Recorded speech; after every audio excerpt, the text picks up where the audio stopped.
Hello everyone, हजुरहरूको समक्ष फेरि पनि म सानो भिडियो क्लिप लिएर आएको छु है। त्यो चाहिँ के को भन्दा तपाईँहरूले देखिहाल्नु बेला भेज मोमो। सो यसलाई चाहिँ मैले डिप फ्राई गरेको छु। अन्त मैले चाहिँ आज बनाउनु गइरहेको छु चिल्ली मोमो है। तपाईँहरूले पनि घरमा ट्राई गर्न सक्नुहुन्छ। अन्त र मैले चाहिँ ब्रेकफास्टको लागि बनाएको। सो डिप फ्राई गरेर यस्तो भएको छ मोमो है।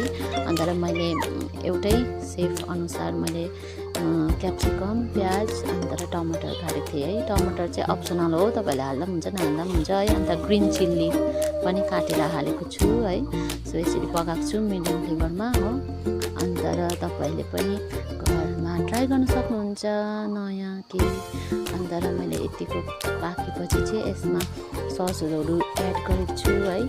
Soya sauce, vinegar, tomato sauce, अन्त र थोरै टेस्ट अनुसार नुन।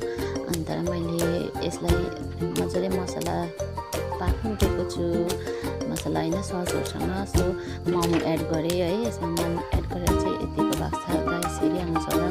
अन्त र मैले पिरोको लागि चाहिँ ग्रिन चिल्ली हालेको थिएँ। फेरि पनि अलिकति यसमा मैले अचार पनि एड गरेको छु, तिल र टमाटरको अचार, सुक्खा खोर्सानीको। सो हजुरहरूलाई कस्तो लाग्यो, के लाग्यो मलाई कमेन्ट गरिदिनुहोस् होला मन परेमा है।